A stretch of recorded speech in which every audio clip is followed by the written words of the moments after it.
Le climato-gauchisme fait exactement la même chose. On instrumentalise l'urgence climatique et surtout le catastrophisme pour vous dire vous avez finalement devant vous deux options, c'est la fin du monde ou le changement radical de société. Et donc ce qu'on dit, si vous remettez en cause les politiques d'urgence et que vous ne croyez pas au climato-catastrophisme, donc vous êtes finalement un espèce de climato-sceptique malhonnête. Vous dites que vous ne l'êtes pas, mais en fait au fond de vous-même, vous l'êtes. Bonjour à tous, c'est Benjamin, bienvenue sur ma chaîne YouTube. Ici on parle notamment d'écologie, parfois d'énergie, c'est ici le cas. J'aime donner la parole à des experts qui montrent que malgré un certain monopole sur ces thèmes de la gauche, voire de la gauche radicale, il y a également des gens qui ont un discours qui n'est pas dans le gauchisme ou la décroissance. C'est ici le cas avec l'expert en énergie Philippe Charlez. N'hésitez pas à vous abonner à ma chaîne, ça donnera un coup de pouce à ce projet que j'ai qui tient à cœur de lancer, de promouvoir un discours alternatif sur l'écologie et la cause animale. Philippe Charlez, bonjour. Bonjour à vous et merci de votre invitation. Merci à vous d'avoir accepté. Je vais vous présenter en quelques mots. Vous êtes ingénieur des mines, docteur en physique. Vous avez passé la majeure partie de votre carrière dans une grande compagnie pétrolière française dont vous êtes aujourd'hui retraité. Vous publiez dans beaucoup de médias. On vous voit souvent, on vous entend souvent à la radio. Est-ce que j'ai oublié un point capital ? Ouais, je peux peut-être donner quelques points personnels. Donc, j'ai eu l'occasion de faire une carrière internationale grâce à cette carrière dans une grande compagnie pétrolière. Donc, j'ai fait notamment 4 expatriations. Toujours intéressant de savoir parce que ça vous donne effectivement à la fois un panel de connaissances humaines, mais aussi un panel de connaissances techniques. On peut vous demander où ? Oui. Donc, j'ai fait d'abord 3 ans de Colombie. Après, j'ai fait 3 ans d'Écosse. Donc, ça, c'est un petit peu plus près, à Aberdeen, qui était le grand port pétrolier de la mer du Nord. Puis après, je suis descendu beaucoup plus au sud, puisque j'ai fait 3 ans en Angola, qui est un des grands pays pétroliers d'Afrique, avec notamment l'exploitation du pétrole en grande profondeur d'eau. J'ai terminé mon expérience internationale. Ça a été de loin la moins positive. C'était 3 ans au Kazakhstan, à Astana. Pourquoi moins positive ? J'ai quand même découvert que malgré la chute du mur de Berlin, je vais dire que le Kazakhstan restait quand même imprimé par, on va dire du KGB à la sauce 2010. Donc, c'est-à-dire que si vous allez au Kazakhstan, sachez que vous êtes sur écoute 24 heures sur 24. Donc, j'ai trouvé d'un côté le projet marchait mal et de l'autre j'ai trouvé le pays et sa population franchement désagréables. Alors j'ai oublié de préciser que vous êtes l'auteur de nombreux ouvrages, dont notamment l'utopie de la croissance verte et les 10 commandements de la transition énergétique. Et je propose qu'on commence par ce sujet un peu chaud, si je puis dire, c'est que bien que le premier des commandements de cet ouvrage soit le climato-scepticisme, tu déconstruiras. Il m'arrive, notamment quand je me suis promené sur votre LinkedIn, de voir qu'on vous accuse de climato-scepticisme. Quelle est votre position sur cette grave accusation ? Donc d'abord, je tiens à préciser à nos auditeurs que je suis tout sauf climato-sceptique. Donc c'est-à-dire, pour être très clair, je crois au j'observe le réchauffement climatique. On a pris 1 degré depuis environ une soixantaine d'années, depuis le milieu des années 70.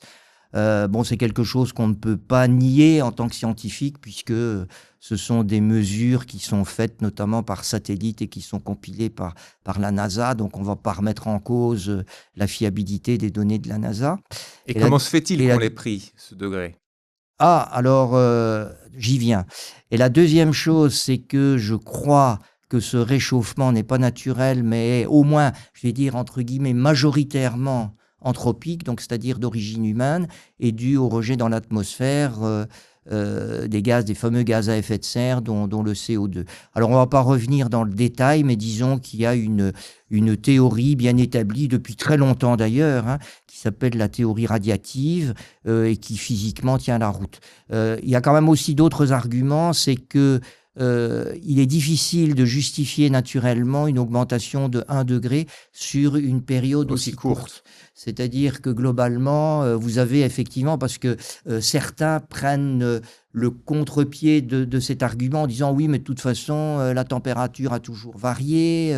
Regardez au XVIe siècle, au XVIIe siècle, sous Louis XIV, l'hiver, il faisait -30 et le Grand Canal à Versailles était gelé. Et au contraire, au Moyen-Âge, on a assisté à des périodes de grande chaleur. Oui, mais ça se passe quand même sur plusieurs centaines d'années. Et non pas sur, comme je vous l'ai dit, une cinquantaine, soixantaine d'années. Donc ce qui veut dire que globalement, il y a bien un phénomène qui n'est pas naturel et qui est dû à ça. Il y a également des variations, je vais dire, alors là, elles sont à l'échelle, je vais dire, planétaire et même, je vais dire, au niveau du système solaire. Donc par exemple, on assiste à des éloignements et des rapprochements de la planète qui tourne autour du Soleil par rapport au Soleil. Donc si elle est un petit peu plus près ou un petit peu plus loin du Soleil, ça va créer un réchauffement et un refroidissement. Mais ça se passe sur des périodes, ça s'appelle des cycles de Milankovitch, et ça se passe sur des périodes comprises entre 800 ans et 40 000 ans. Donc si vous voulez, on n'est pas du tout sur les mêmes ordres de grandeur qu'actuellement. Donc je le répète, je suis un climato-convaincu à la fois du réchauffement et de son origine anthropique.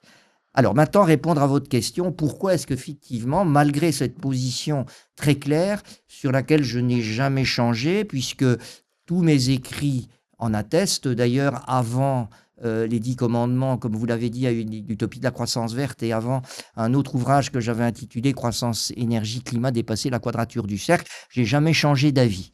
Donc, je ne suis jamais revenu dès le départ. Et au fur et à mesure du temps, au départ, c'était plutôt, je vais dire, une position où je n'avais pas réellement regardé le sujet.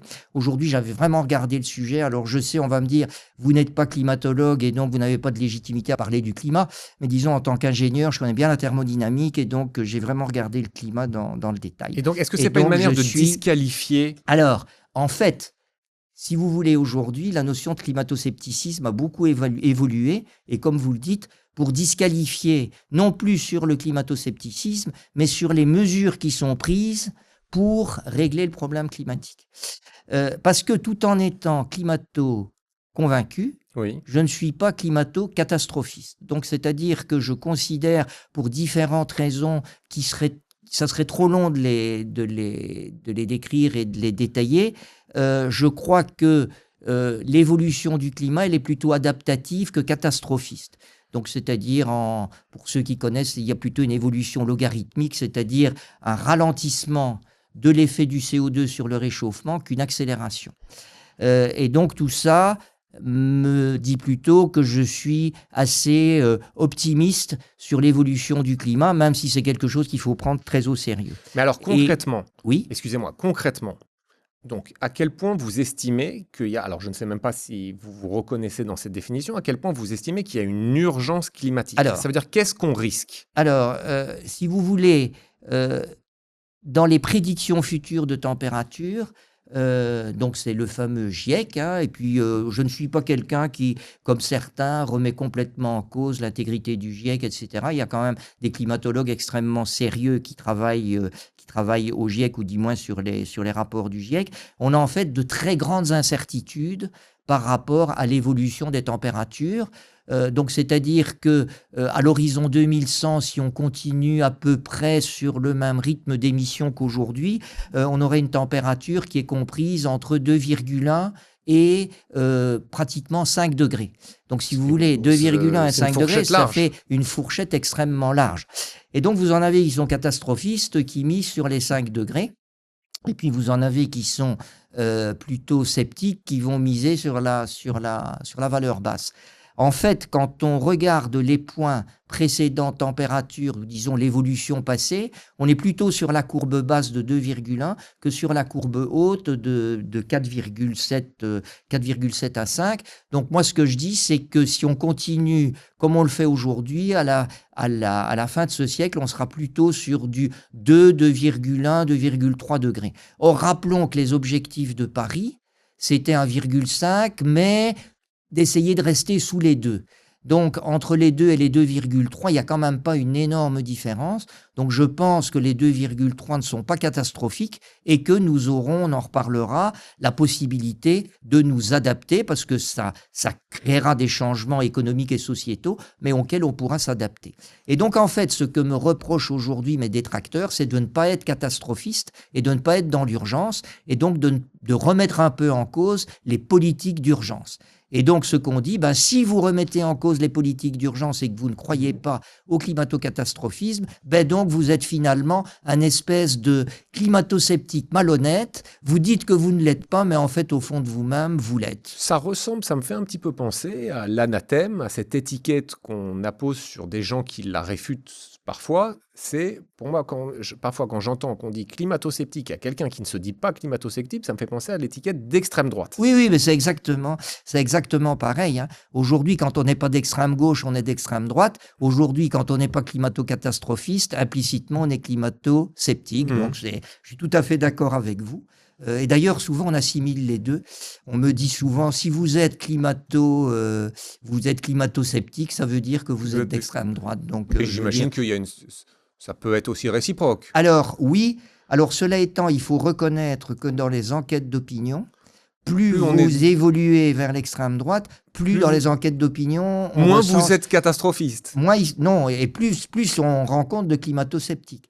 Donc, dans la dernière enquête d'opinion de l'Ipsos, je crois qu'il y a 3% d'écologistes qui sont sceptiques.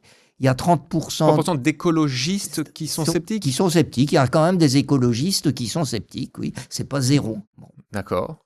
Bon, c'est l'enquête qui le dit, hein. Moi je n'ai pas vérifié. Je sais que ça peut paraître contradictoire, mais cela étant, l'écologisme ou l'écologie, ça n'est pas que le climat, c'est aussi de la biodiversité, l'eau, la qualité de l'air, etc. Donc vous pouvez avoir quelqu'un qui se dit écologique et qui se dit finalement climato-sceptique. Bon, c'est assez rare, mais ça existe. Et puis, quand vous allez vers LR, vous avez plutôt 30% de climato-sceptiques, et quand vous allez au RN, vous êtes 50% climato-sceptiques. Quand même. Donc ça veut dire que globalement, il y a effectivement, incontestablement, une association entre extrême droite et climato-scepticisme. Mais est-ce que vous ne pensez pas que ce que vous décrivez est avant tout un phénomène de rejet par rapport à ce que vous-même vous avez nommé, notamment il y a quelques années dans un article, je crois, de Boulevard Voltaire, à cause des ce que vous avez appelé les climato-gauchistes? Alors, c'est deux choses différentes. Je vais d'abord reprendre votre première question, donc le rejet. Alors, ce qu'on voit de nouveau dans les enquêtes d'opinion, alors de nouveau, est-ce qu'on croit aux enquêtes d'opinion? Moi, personnellement, je crois aux enquêtes d'opinion. Ce que je veux dire, surtout quand elles viennent d'organismes sérieux comme l'Ipsos. En fait, on voit que parmi les climato-sceptiques, il y a énormément de classes populaires. Et d'ailleurs, il y a beaucoup de classes populaires qui votent RN. Donc, ça veut dire qu'on voit l'association. Ce sont en fait des classes populaires qui sont très inquiètes et qui se disent que tout ce qui est fait pour accélérer la transition énergétique et tout ce qui est fait par l'écologie d'urgence, en fait, ça va être pour eux un facteur de déclassement. Ce que je veux dire, c'est qu'à partir du moment où on interdit les voitures dans les zones à faible émission, où on met hors service des logements en catégorie passoire énergétique EFG, ça veut dire que ça va faire augmenter fortement les loyers et donc que ça va mettre en péril les plus démunis et les classes populaires.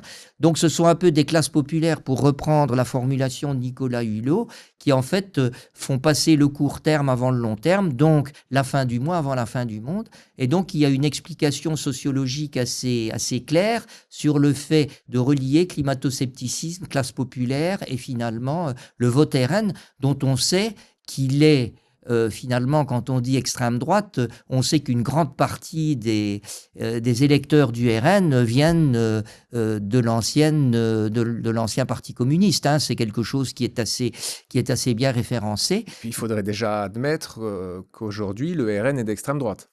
Déjà, oui, oui, oui, oui, oui, oui. Alors bon, là, c'est pas notre discussion d'aujourd'hui, mais il faudrait effectivement, ce que je veux dire, quand on voit son programme économique, moi qui suis plutôt un libéral thatchérien, j'y trouve pas vraiment mon compte. Mais c'est pas le sujet Bon, une de petite notre discussion, digression. mais on peut dévier. Après, pour répondre à votre seconde question, donc le climato-gauchisme. Alors c'est un nom dont j'assume la paternité. Gilles William Goldnadel, qui est un parle beaucoup d'islamo-gauchisme, On le bon, salue. on le salue au passage. Et donc en fait, j'ai un peu forcément utilisé l'islamo-gauchisme pour reprendre le climato-gauchisme. Alors qu'est-ce que c'est? Qu'est-ce que l'islamo-gauchisme? C'est d'utiliser l'islam pour remettre, je vais dire, pour faire simple, un marxisme nouveau au goût du jour, donc tout ce qui peut représenter les valeurs marxisme, l'égalitarisme, le rejet de la propriété, le rejet du goût de l'effort, le rejet du succès, etc. Eh bien, en fait, le climato-gauchisme fait exactement la même chose. On instrumentalise l'urgence climatique et surtout le catastrophisme pour vous dire, vous avez finalement devant vous deux options, c'est la fin du monde ou le changement radical de société. Et donc, on utilise effectivement, c'est très Donc efficace une d'ailleurs, une instrumentalisation. instrumentalisation complète du climat. Et donc, pour ça, il faut effectivement commencer par être catastrophiste. Donc, c'est-à-dire aujourd'hui, si je ne change pas radicalement de société, la planète se meurt. Et surtout, la race humaine disparaît rapidement. Certains disent, climato-catastrophistes disent, dans 10 ans, si on ne change pas radicalement de société, la race humaine aura disparu. Si c'est le cas, on arrête de discuter, on en profite bien, et puis voilà. On perd pas de temps. Pardon, On perd pas de temps. on perd pas de temps. Et donc, en fait, ce que veulent ces gens, c'est utiliser donc le climato-catastrophisme et l'argument climatique pour finalement, pour faire simple, mettre à bas la société de croissance qui est pour eux le diable absolu et son démon capitaliste. Donc c'est-à-dire que le climato-gauchisme n'est qu'un moyen assez efficace, je le reconnais, de faire de l'anticapitalisme primaire pour dire la seule société viable dans l'avenir en phase avec le réchauffement climatique, c'est finalement une société de sobriété égalitaire, avec très peu de ressources. Donc c'est un peu, ça s'oppose quand même au marxisme, parce que le marxisme était profondément productiviste. On le sait, il n'y avait pas plus productiviste que le stalinisme. Et donc je dirais que c'est une nouvelle forme de marxisme que j'appelle un marxisme aproductiviste. Et alors comme tout, c'est assez intéressant parce que comme tout marxisme, il a évidemment ses ennemis et ses têtes de Turc. Alors on savait que le marxisme, il y avait une grande lutte des classes, il y avait les riches et les pauvres, et donc les riches étaient les têtes de Turc. Alors il continue à l'être aujourd'hui dans notre société quand on entend le discours. Et ce qui est intéressant, c'est qu'en fait, dans le climato-gauchisme, il y a une triple lutte des classes. Vous avez une première lutte des classes qui oppose riches et pauvres, donc c'est-à-dire les riches, de par leur mode de vie, émettent beaucoup plus que les pauvres, et donc finalement, c'est à cause d'eux que le réchauffement climatique s'accélère. Puis vous avez une deuxième lutte des classes, une opposition nord-sud. Donc, c'est-à-dire le Nord, c'est-à-dire essentiellement les pays de l'OCDE face aux pays émergents, ont émis beaucoup plus dans le passé et donc sont les grands responsables du réchauffement climatique. Et puis, vous avez une troisième lutte des classes, c'est une lutte générationnelle riches-vieux, c'est-à-dire que les vieux, de par qu'on appelle aujourd'hui les boomers, Monsieur Bayrou connaît bien, puisqu'il les accusait, je ne sais plus de quoi, alors que lui-même en est pas loin. Ah non, il n'en est pas loin, il est en plein dedans, on va dire. Et donc, les boomers ont émis beaucoup plus de par leur mode de vie pendant les 30 glorieuses que n'émettent les jeunes aujourd'hui qui seraient, et ce n'est pas nécessairement vrai, beaucoup plus sobres. Et donc, vous avez en fait l'éco-terroriste parfait, c'est le riche blanc vieux. Et donc là, on se retrouve tout à fait dans la logique islamo-gauchiste, en fait. Mais est-ce que finalement, cette instrumentalisation de l'écologie afin de faire avancer un agenda politique et idéologique, ça ne représente pas la majorité de l'écologie politique? Ça représente la majorité de l'écologie politique. Très intéressant, lors des présidentielles, j'étais amusé lors des présidentielles de 2022 de décortiquer le programme du candidat écologiste, qui était, si je me rappelle bien, Yannick Jadot. Eh bien, en fait, quand vous regardez le programme, je crois que sur les 80 pages, le mot égalitarisme était cité plus de 100 fois. Donc, ce qui veut dire que globalement, pour les écologistes, d'ailleurs on dit toujours que l'écologiste, on prend souvent l'analogie de la pastèque, on dit que c'est très rouge à l'intérieur et puis avec une écorce verte. Donc en fait, oui, les écologistes sont essentiellement des marxistes qui se cachent derrière le écologistes politiques. Les écologistes politiques. Alors il faut quand même dire qu'à l'origine de l'écologie, je me rappelle plus du nom de la personne qui, au milieu du 19e siècle, a inventé l'écologie. C'est quand même la supériorité de la nature sur la race humaine. Alors qu'au contraire, je vais dire, si on remonte beaucoup plus dans le passé, je vais dire, la notion de religion, c'est bien la supériorité de l'être humain sur la nature. C'est-à-dire, ce que je veux dire, j'ai quand même regardé tout ça de près, ce qu'on appelait le géocentrisme, c'est-à-dire la Terre était au centre de l'univers et finalement, elle était complètement homocentrée, si j'ose dire. Mais en fait, l'écologisme vient de là, c'est de remettre les pendules à l'heure en disant que l'homme n'est pas seul, mais qu'il y a aussi la nature et qu'il doit coopérer avec elle. Et ça, je partage tout à fait cet avis. Cela étant, j'ai développé ça dans l'utopie de la croissance verte à partir de ce que j'appelle la thermodynamique sociale. On peut montrer en fait que dans l'univers, tout système vit toujours aux dépens de son environnement et s'il ne vit pas aux dépens de son environnement, il meurt. C'est-à-dire que globalement, si vous vouliez arrêter complètement de vivre aux dépens de votre environnement, vous ne mangeriez plus et vous ne vous chaufferiez plus. Puisque à partir du moment où vous commencez à avoir une vie, je vais dire, sociale, inévitablement, vous vivez un tant soit peu aux dépens de votre environnement. Alors pendant très longtemps, ça ne s'est pas vu parce qu'on était relativement peu nombreux sur Terre. Et évidemment, la croissance économique, le développement humain a fortement augmenté l'espérance de vie. Et évidemment, la démographie dont personne ne parle aujourd'hui est aussi une des causes fondamentales des émissions de gaz à effet de serre et du réchauffement climatique. On en reparlera. Pour donner les chiffres, c'est qu'aujourd'hui, même si on dit que le Nord est très responsable vis-à-vis du Sud, le Sud, c'est-à-dire les pays émergents aujourd'hui, émettent les 2/3 des gaz à effet de serre mondiaux contre 1/3 seulement pour les pays de l'OCDE. Est-ce que vous trouvez, bien que je pense que la raison est évidente, que le débat autour de la transition ou même de l'écologie en général est libre? Ou est-ce que vous trouvez au contraire que ça s'inscrit de plus en plus dans un phénomène de flicage, de censure? Je pense notamment à maintenant, on parle d'instaurer des quotas, notamment avec quota climat. Je ne sais pas ce que ça vous inspire. Finalement, l'analogie avec la censure vis-à-vis de l'extrême droite en France, ou ce qu'on appelle du moins l'extrême droite, est pareil.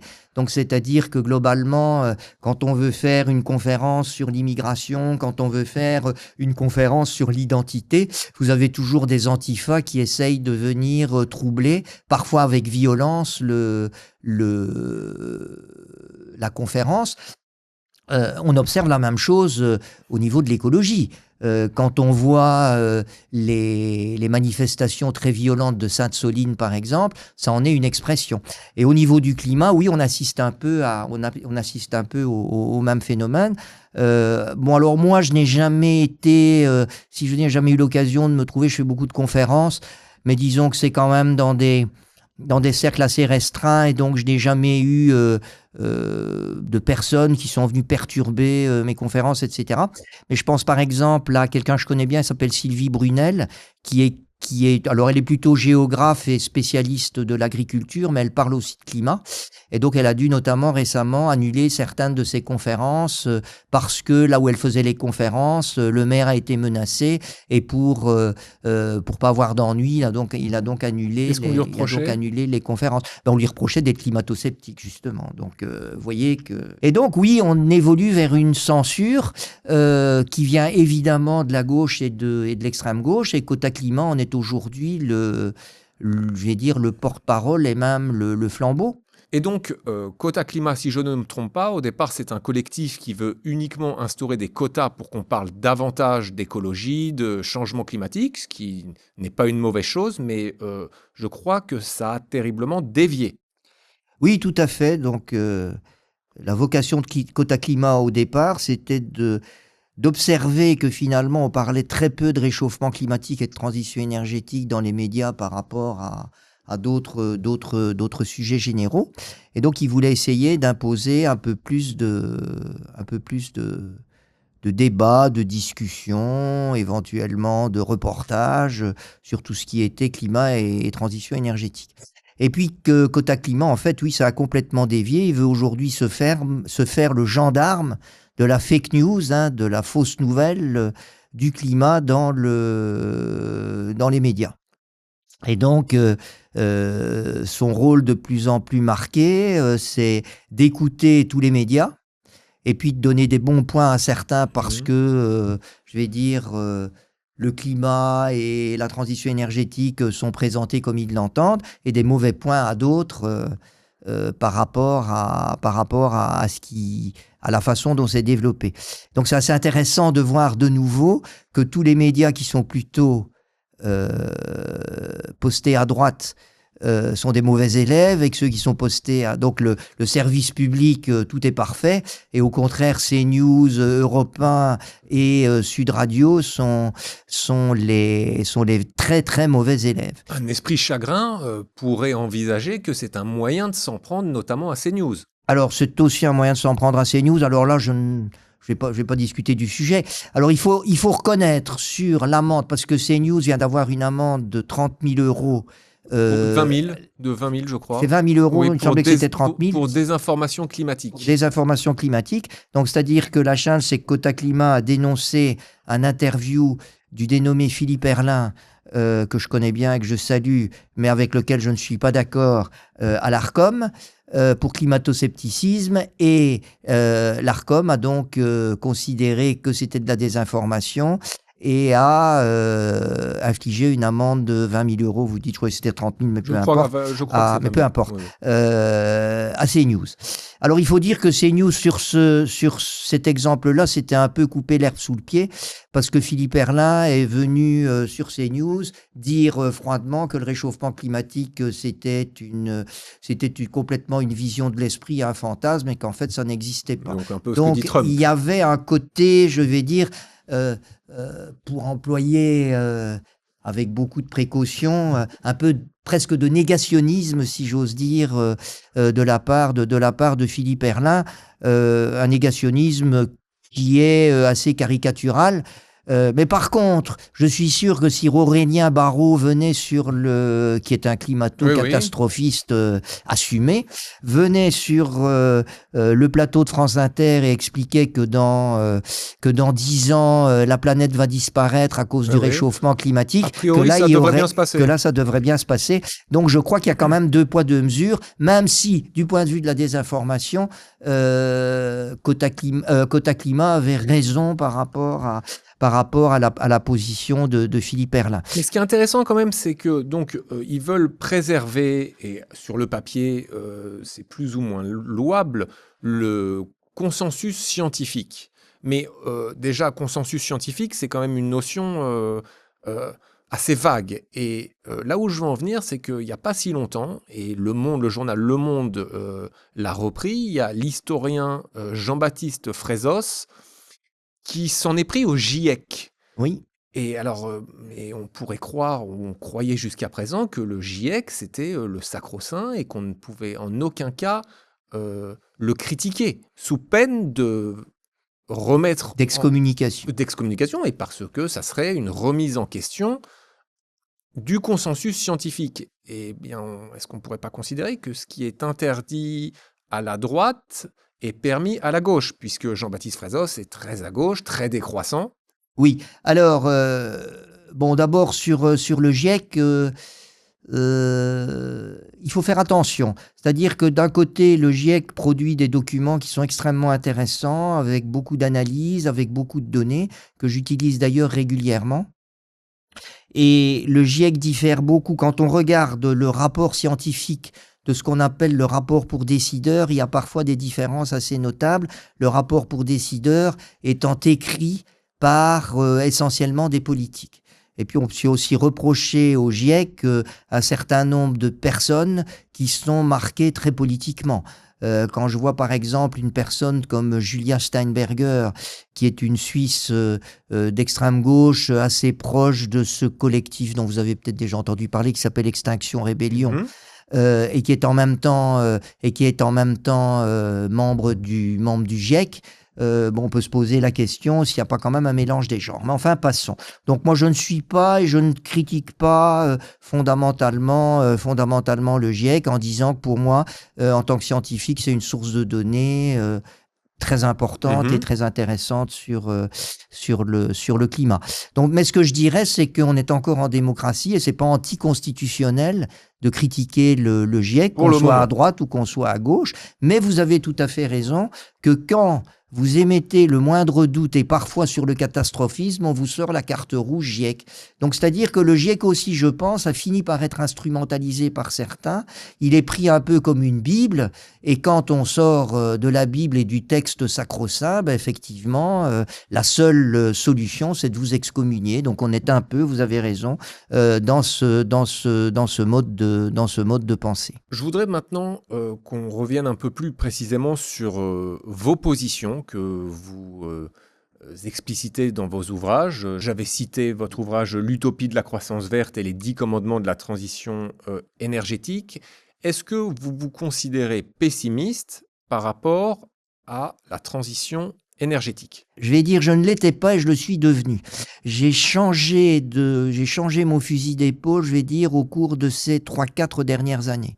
Quand on lit, déjà, d'ailleurs, ces deux ouvrages, mais même celui d'avant, que j'avais publié en 2017 et qui s'appelle Croissance, énergie, climat, dépasser la quadrature du cercle. Donc, c'est-à-dire, c'est 2 ans après la COP 21 de 2015 et l'accord de Paris. J'étais plutôt optimiste sur la transition énergétique. Alors j'y croyais, j'émettais certains doutes sur certains excès, comme jamais cru au 100% renouvelable, par exemple. Mais disons que globalement, quand on lit ce bouquin, il y a plutôt une démarche positive. Et je dois dire que à partir de 2023 et surtout 2024, je suis effectivement à la lecture des résultats devenu extrêmement négatif. C'est-à-dire que, pour prendre quelques chiffres, le monde a dépensé depuis 2015 environ 15 000 milliards de dollars, 15 000 milliards, je dis bien, de dollars dans la transition énergétique, dont 8 000 dans les énergies renouvelables et l'adaptation des réseaux aux énergies renouvelables. Ce qui est quand même énorme. 15 000 milliards de dollars, c'est un peu moins que le PIB de l'Europe, de l'ensemble de l'Europe. Alors c'est pour le monde entier. Pour l'Europe, c'est 4 000 milliards, et la France, c'est quand même pas loin de 650 milliards de dollars, 650 milliards d'euros, pardon, au cours des 10 dernières années. Donc on a dépensé beaucoup d'argent, et d'un autre côté, on ne voit aucun résultat. Les émissions de gaz à effet de serre continuent à augmenter, peut-être un petit peu moins vite, mais enfin on est toujours depuis 10 ans à un rythme à peu près constant de 0,8% par an. Et puis les énergies fossiles continuent de croître. On bat chaque année les records de consommation du pétrole, du charbon et du gaz. Alors pour vous citer un chiffre, je vous ai dit que j'avais fait toute ma vie dans l'industrie pétrolière. Je suis rentré dans l'industrie pétrolière en 1982. Après la thèse de doctorat dont vous avez parlé. Et à l'époque, les fossiles représentaient 87% du mix énergétique mondial. Donc 87% de l'énergie consommée dans le monde, c'était des fossiles. Et j'ai pris ma retraite en 2024 et c'était 82%. Donc, c'est-à-dire qu'en pratiquement 45 ans, on est passé de 87 à 82%, mais d'une quantité d'énergie en consommation qui, elle, a doublé. Donc, c'est-à-dire que, pour faire simple, on a à peu près doublé la consommation de fossiles en 40 ans. Et surtout, depuis 2015, on continue d'augmenter. À peu près, on a augmenté d'une dizaine de pourcents la consommation en absolu de fossiles depuis 10 ans.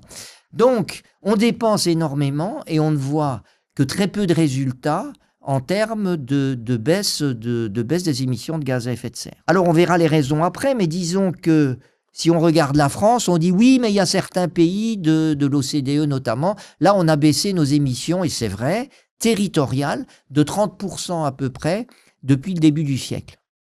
Mais c'est une décarbonation en trompe-l'œil, tout simplement parce que quand on analyse de façon précise cette décarbonation, d'abord, on observe que ça vient essentiellement à peu près pour 85%. Cette réduction vient de l'industrie. Je vous rappelle qu'il y a 3 grandes applications et 3 grands usages à l'énergie. C'est l'industrie, les transports et les bâtiments. Et ce qu'on voit, c'est que dans les transports, on n'a absolument pas décarboné. La quantité de véhicules électriques reste très faible. Et puis, il compense à peine l'augmentation du parc thermique et la baisse de la consommation des voitures thermiques. Et dans le bâti, ça a baissé un petit peu, mais vraiment de quelques pourcents. Donc, c'est vraiment l'industrie qui est la source de décarbonation. Et derrière la source de décarbonation de l'industrie, à votre avis, quel mot est derrière ? La désindustrialisation, absolument. Donc, ce qu'on voit, c'est qu'on baisse nos émissions territoriales parce qu'on désindustrialise, mais derrière, on importe ce qu'on ne fabrique plus. Et ce qu'on appelle l'empreinte carbone, c'est-à-dire la somme des émissions territoriales qui baissent et des émissions importées qu'on importe, elle reste constante. Donc, c'est-à-dire que même nous ne décarbonons pas. Nous externalisons nos émissions et puis nous les réimportons. Donc, je ne peux pas être positif par rapport à cette transition. Et je dirais qu'il y a un point supplémentaire, alors là, qui date aussi de 2024, c'est la déconfiture de l'industrie verte en Europe. Je crois que c'est en 2010, le cercle d'orientation de l'emploi disait que la croissance verte devait environ créer à l'horizon 2020-2021 700 000 emplois en France. Et ces 700 000 emplois, malheureusement, on ne les voit pas aujourd'hui. Alors, il y a eu beaucoup de subventions, beaucoup d'argent qui ont été donnés aux fabricants d'éoliennes, aux fabricants de panneaux solaires, à l'industrie automobile, à la filière hydrogène. Et on voit qu'aujourd'hui, tout ça s'effondre comme un château de cartes. On compte un nombre de faillites absolument délirant au cours des 2 dernières années, dans tout ce qui est batterie, par exemple. Le fameux Airbus des batteries de Bruno Le Maire, il part complètement en quille, et disons qu'il est pratiquement arrêté. Et donc, si on prend ce qui devait être le leader européen de la batterie, société Nordvolt suédoise, 15 milliards de dollars de fonds publics injectés, et elle a déposé le bilan au début de l'année. L'industrie automobile européenne est en déconfiture complète parce qu'elle ne peut pas résister face à la pression chinoise. Si on avait bien un avantage compétitif par rapport à la Chine, c'était sur le moteur thermique. Je dis toujours que si la Formule 1 était aux Jeux Olympiques, les Européens gagneraient pratiquement toutes les médailles et la Chine ne ferait que de la figuration. Eh bien, la Chine a bien compris ça. Il y a 15 ans, elle a investi énormément dans l'électrique. Elle a aujourd'hui technologiquement 15 ans d'avance sur l'Europe en matière de voitures électriques. Donc l'avance de la Chine, qui était une avance, je vais dire, purement humaine, c'est-à-dire que globalement, le coût du travail était beaucoup plus faible en Chine il y a 30 ans. Et donc, fabriquer des t-shirts, c'était évidemment plus rentable en Chine qu'en Europe. Et donc, c'est comme ça que la Chine a gagné le marché du t-shirt, entre guillemets. Mais aujourd'hui, c'est plus le cas. C'est-à-dire que c'est sur de la très haute technologie, les éoliennes, les panneaux solaires, les électrolyseurs, les piles à combustible, les voitures, que la Chine a une avance technologique très importante sur l'Europe, qui en plus ne peut pas résister par rapport à son coût du travail. Donc ce qui signifie que pratiquement l'industrie verte en Europe, elle est condamnée. Je ne vois pas comment elle peut se redresser dans les années à venir. Donc vous voyez, je vous fais malheureusement un panorama qui est assez noir sur la façon dont la transition énergétique mondiale s'est passée et la façon dont cette croissance verte qui devait remplacer qu'on appelait la croissance brune avec le pétrole, le gaz et le charbon, elle marche pas. Alors, est-ce que vous pouvez expliquer aux néophytes que je suis, parce que j'ai l'impression que sur le constat, vous n'êtes pas très éloigné de Jean Covici, par exemple. Et est-ce que vous pouvez expliquer si d'un côté, vous reconnaissez bien largement le défi climatique, mais que vous vous opposez à la décroissance, tout en étant sceptique sur la croissance verte, qu'est-ce qui reste? Ah oui, en fait, je reviens presque à mon bouquin Croissance, énergie, climat, dépasser la quadrature du cercle. Vous savez ce que c'est que la quadrature du cercle? Donc c'est un des plus vieux problèmes mathématiques qui date de l'Antiquité. Et en fait, si vous voulez vous tracer un cercle, vous ne pouvez pas tracer un carré qui a la même surface que le cercle à cause du nombre pi qui a une infinité de décimales. Donc la quadrature du cercle, ça veut dire l'impossibilité. Donc quand je prends les trois mots croissance, énergie, climat, dépasser la quadrature du cercle, d'ailleurs je l'intitulais au départ la quadrature du cercle. Donc c'est-à-dire que je me disais c'est quand même très compliqué de mixer les trois. Et dépasser la quadrature du cercle, c'est essayer de trouver une cote mal taillée, je vais dire, entre ces trois mots. Alors Jean Covici, qui effectivement sur le constat est un peu de mon avis, alors il, plus que sur les constats, lui considère que ce sont les limites physiques en matériaux et en énergie qui vont tracer les limites de la croissance et donc faire qu'on ne pourra pas croître indéfiniment. Et donc, il a pas de ce côté complètement tort. Et donc, c'est pour ça qu'il est décroissantiste, mais que moi, je ne le suis pas. Alors, je ne le suis pas pourquoi ? Tout simplement parce que renoncer à la croissance, c'est renoncer au développement humain, et ça, je veux pas. Donc, si vous voulez, philosophiquement, renoncer à la croissance, on le sait, c'est incontestablement et à long terme. Alors les décroissantistes diront mais c'est pas vrai, c'est pas la croissance qui fait le développement, etc. Il suffit de regarder l'histoire de la croissance économique depuis il y a un économiste historien qui s'appelle Angus Maddison qui a étudié la croissance économique depuis l'Empire romain. En regardant les standards sociétaux, il a pu en tirer un PIB en fonction des âges. Et donc, ce qu'on voit, c'est que la croissance économique, elle a pratiquement jamais existé. C'est une anomalie de l'histoire qui apparaît au milieu du 19e siècle. Pourquoi ? Parce qu'il y a un catalyseur qui est la technologie et il y a un aliment qui est l'énergie. Donc, c'est-à-dire que sans énergie et sans innovation, on ne peut pas faire de croissance économique. Et si on ne fait pas de croissance économique, on ne peut pas améliorer le développement humain, ce qui se répercute en baisse de la mortalité infantile et augmentation de l'espérance de vie. Alors il y en a certains pour qui je donnais dans son temps, je donne depuis maintenant un cours à Sciences Po, et donc j'expliquais ça, et un étudiant qui m'a dit « mais moi je préfère préserver la nature et baisser radicalement mon espérance de vie ». Donc lui il avait 25 ans, il disait on baisse l'espérance de vie, on se satisfait d'une espérance de vie de 45 ou de 50 ans, et puis on fait de la décroissance. Bon, je lui disais « vous dites ça parce que vous avez 20 ans, moi j'en avais 60 à l'époque, donc je partageais pas complètement son avis. Alors vous pouvez me traiter d'égoïste, mais enfin, je suis sûr que sur ce sujet-là, il y a beaucoup d'égoïstes de plus de 60 ans sur Terre.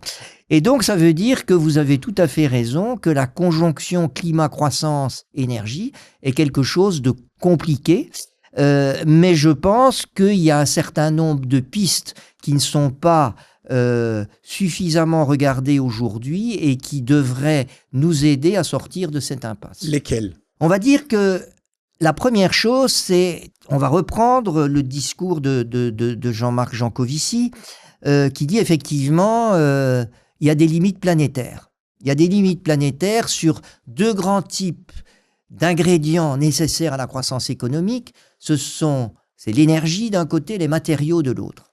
Et là, il y a quand même une différence fondamentale entre les deux, c'est que la matière se conserve alors que l'énergie se détruit.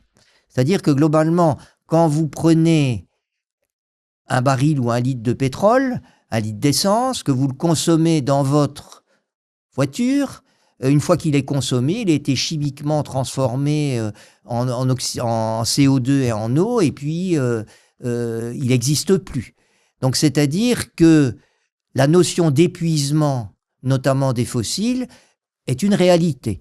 Je considère qu'on en a encore quand même pour plusieurs dizaines d'années, mais cela étant, il n'y a pas de ressources fossiles illimitées sur Terre, c'est évident. Reconstituer le stock fossile prend plusieurs dizaines de millions d'années, donc ce qui veut dire qu'à l'échelle humaine, c'est fini. Par contre, la matière se recycle. Donc, c'est-à-dire que quand vous prenez aujourd'hui 50% de l'acier mondial est recyclé.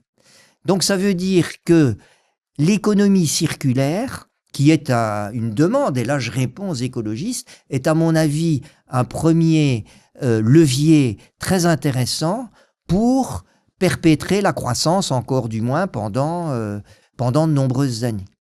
Donc, c'est-à-dire recycler les matériaux, recycler les plastiques, recycler, qui est d'ailleurs de l'énergie pure, recycler le cuivre. On peut également recycler un certain nombre de matériaux, comme recycler des minerais. On recycle la pierre se recycle bien depuis longtemps. Combien de monuments romains ont été détruits pour construire des maisons. Donc là, vraiment retenir que la matière se recycle alors que l'énergie ne se recycle pas. Donc ça, c'est une première piste qui me paraît importante et je trouve que les pouvoirs publics n'injectent pas suffisamment d'argent dans le recyclage. On parle beaucoup de métaux rares aujourd'hui. Il y a plein de métaux rares dans nos iPhones, plein de métaux rares dans nos ordinateurs.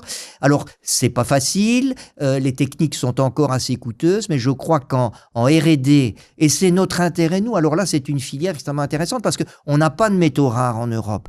Donc, c'est-à-dire que pour éviter d'être très dépendant, notamment de la Chine qui a la mainmise mondiale sur les métaux rares, c'est vraiment une question de souveraineté européenne. Reproduisons nos métaux rares à partir du recyclage. Donc ça, c'est un point qui est déjà très important. La deuxième chose, je crois, là où on s'est complètement planté, et on revient un peu au catastrophisme, c'est sur le rythme de la transition énergétique. C'est-à-dire qu'on a voulu aller beaucoup trop vite. On a voulu aller beaucoup trop vite dans une société qui, il ne faut pas le perdre de vue, est complètement droguée aux fossiles. Donc c'est-à-dire que aujourd'hui, faire ce que disent certaines ONG, c'est-à-dire on arrête de développer les nouveaux champs d'énergie fossile, conduirait à une catastrophe mondiale. Il faut savoir que les champs d'énergie fossile baissent leur production, baisse naturellement de 4 à 5% par an. C'est un peu comme quand vous videz une bouteille de gaz, au début vous avez un gros débit et quand la pression diminue au sein de la bouteille, le débit devient de plus en plus faible et puis le pétrole se comporte exactement de cette façon. Je comprends, mais est-ce que là, c'est pas justement parce qu'il y a plusieurs degrés plus ou moins sincères d'appréciation de l'urgence climatique? Absolument. Alors certains diront c'est urgentissime et d'autres diront... Mais moi, je maintiens par rapport à mes observations, comme je l'ai dit au début, sur le climat, que oui, il y a réchauffement, oui, il est anthropique, on ne revient pas là-dessus, mais que par contre, dire comme veulent le mettre en œuvre le Green Deal européen, c'est-à-dire de baisser, nous, nos émissions de 55% à l'horizon 2030, de 90% à l'horizon 2040, c'est une pure folie, parce que de toute façon, ni les Chinois, ni les Indiens, ni les Américains ne le feront. Donc, c'est-à-dire que pour l'Europe, c'est un réel suicide sur l'autel de la vertu, et c'est ce qui fait que finalement, toutes ces entreprises où on a voulu les mettre en œuvre beaucoup trop vite sans réfléchir, se sont complètement plantées.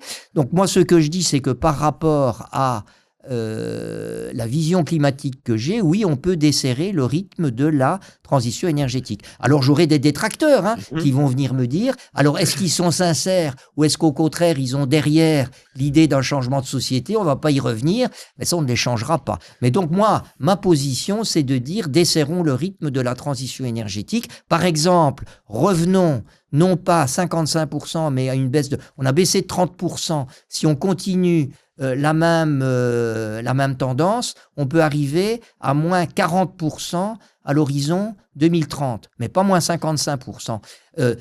Desserrons, par exemple, en reportant à 2045 l'arrêt des voitures thermiques en Europe. On sait que l'arrêt de la production des voitures thermiques neuves en Europe, de la commercialisation en Europe des voitures thermiques neuves à l'horizon 2035 est en train de détruire l'industrie automobile européenne et c'est 15 millions d'emplois. 15 millions d'emplois dans l'industrie automobile et avec ses sous-traitants. Et d'ailleurs, on voit aujourd'hui que tous les constructeurs automobiles demandent de revenir sur cette date. Et d'ailleurs, on a aujourd'hui une opposition très nette entre les Allemands et les Italiens, pour qui l'industrie automobile est très importante, qui veulent revenir sur cette date, et la France, qui est au contraire en avant-garde et veut la garder avec l'Espagne. Je comprends, mais alors je remarque quelque chose, c'est que par rapport à votre pessimisme relatif, moi je constate qu'il y a quand même une émergence d'un discours plus optimiste. Et je pense par exemple au dernier article de Bill Gates qui a fait du bruit. Je pense par exemple à une chercheuse qui s'appelle Anna Ricci, que j'apprécie beaucoup. Et leur optimisme repose essentiellement sur la technologie, donc le techno-optimisme. Quelles sont vos positions sur cette vision un petit peu... encore une fois, très optimiste de la technologie qui pourrait être le principal levier aujourd'hui pour répondre à la crise climatique? Alors, d'abord, moi, j'ai été très heureux parce que Bill Gates, finalement, alors je vais être très prétentieux en disant que Bill Gates m'a rejoint dans mes opinions, parce que je ne crois pas qu'il m'a lu avant de... Mais je dois dire que finalement, quand on lit ce qu'il a récemment publié, il est tout à fait en filigrane de ce que je dis. Puisque il est beaucoup plus optimiste que vous. Non, ce que dit Bill Gates, c'est que finalement, la décarbonation, on a été à un rythme beaucoup trop rapide. Il considère que ça n'a pas fonctionné et que donc dans l'avenir... ce que je veux dire, c'est que, quand il dit que finalement le paludisme est une cause bien plus urgente que le climat, ça veut dire que, c'est ce qu'il dit, il dit ça, et que finalement la pauvreté dans le monde est un problème plus grave et plus important que le réchauffement climatique. Donc ça veut dire que globalement, il met quand même un côté assez relatif à l'urgence, implicitement. Vous êtes d'accord? Je suis entièrement d'accord. S'il considérait que, comme les catastrophistes, il nous reste quelques années à vivre, en rien dehors ne de la serait plus pauvreté, important. rien ne serait plus important que... Bon, donc il vient un peu, il revient un peu à ce que je dis. Alors maintenant, la technologie. Alors, il faut, en technologie, ne pas confondre ce qu'on appelle... la technologie incrémentale, je vais expliquer ce que c'est, du breakthrough technologique. Donc, qu'est-ce que la technologie incrémentale? La technologie incrémentale, c'est une technologie qui va progressivement s'améliorer, mais sans une réelle rupture. Alors, si je vous demandais, par exemple, est-ce qu'à votre avis, Internet et l'IA, est-ce que c'est une rupture technologique? Qu'est-ce que vous me diriez oui ou non?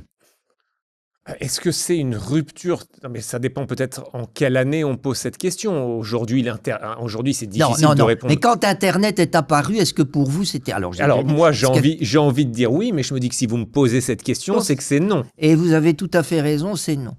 Quelle a été la rupture technologique qui a permis le développement de l'informatique? Je l'ignore. Voilà. C'est une découverte qui s'est faite en 1948 qui s'appelle le transistor. C'est-à-dire que le transistor, on a découvert un interrupteur électronique qui pouvait switcher du ouvert à fermer On-off. de façon absolument instantanée. Ça, c'est la rupture. Ça, c'est vraiment la rupture. S'il n'y avait pas eu la découverte du transistor, il n'y aurait pas d'ordinateur, il n'y aurait pas d'Internet, il n'y aurait pas d'IA aujourd'hui. Alors, et donc, si l'IA n'est pas non plus une rupture, Non. alors, on doit remonter aussi au transistor pour l'IA? Absolument. Sans transistor, il n'y aurait pas d'IA.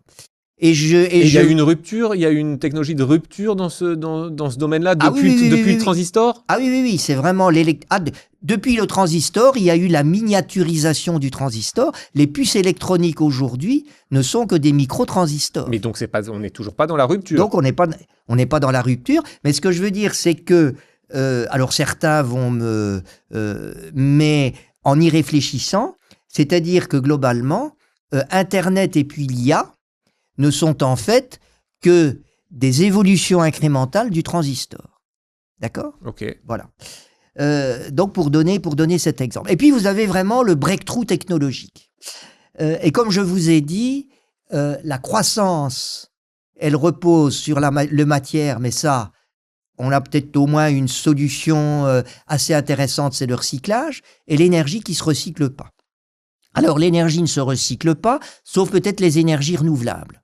Alors, les énergies renouvelables, elles, d'ailleurs, on les dit renouvelables.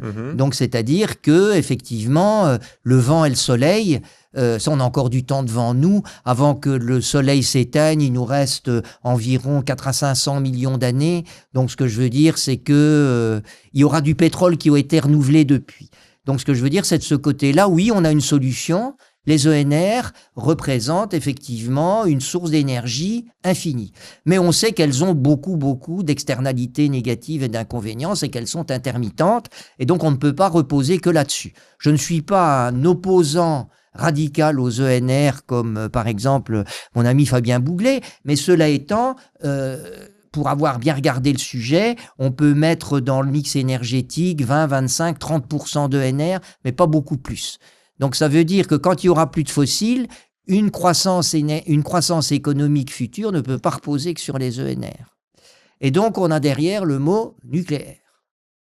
Et donc, c'est là que le breakthrough technologique peut se faire sur 2 technologies que je peux peut-être expliquer pour terminer nos entretiens.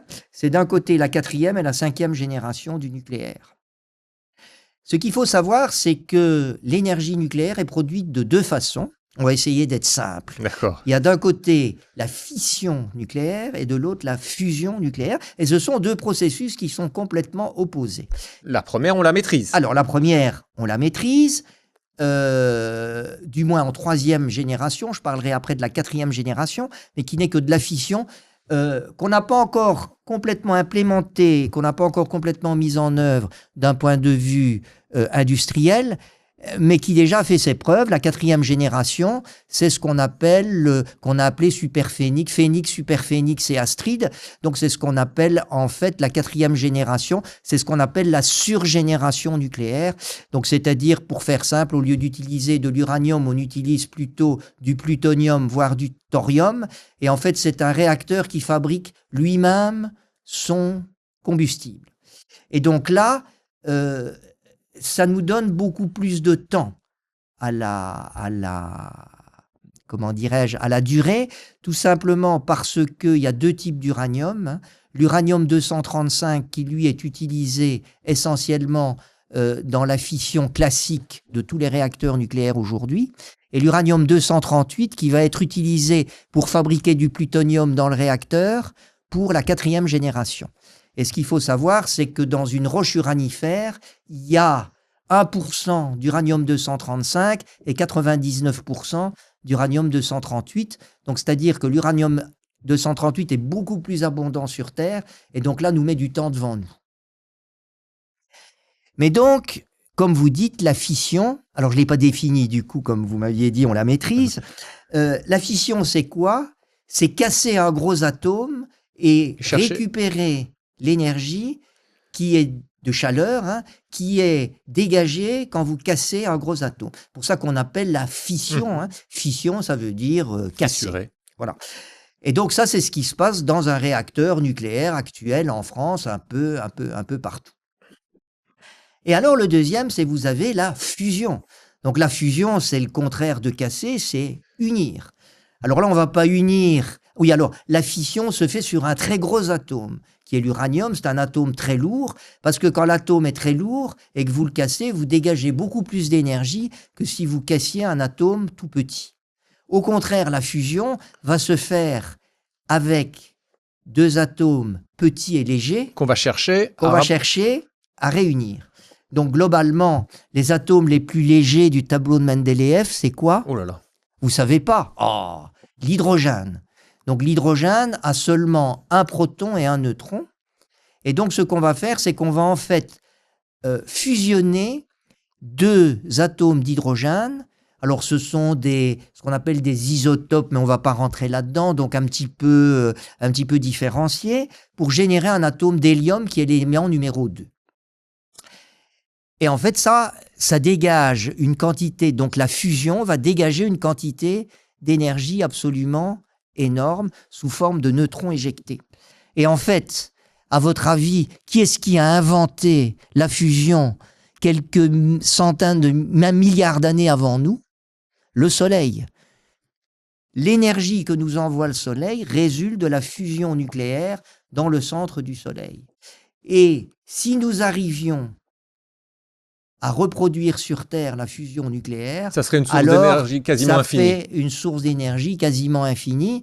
Et donc là, nous résolvons à la fois le côté matériaux par leur cyclage et le côté énergie par la fusion. À quel point c'est de la science-fiction que de croire qu'on va la maîtriser. Alors, ce n'est pas de la science-fiction, mais c'est parce que vous me demandiez quelle est la véritable rupture technologique. Là, c'est une véritable rupture technologique. Mais à quel point on en est proche? Alors, donc il y a un certain nombre de projets en cours qui essayent de maîtriser la fusion nucléaire, dont un qui est probablement le plus important dans le monde, qui se situe en France, à Cadarache, qui s'appelle ITER, si vous en avez déjà entendu parler.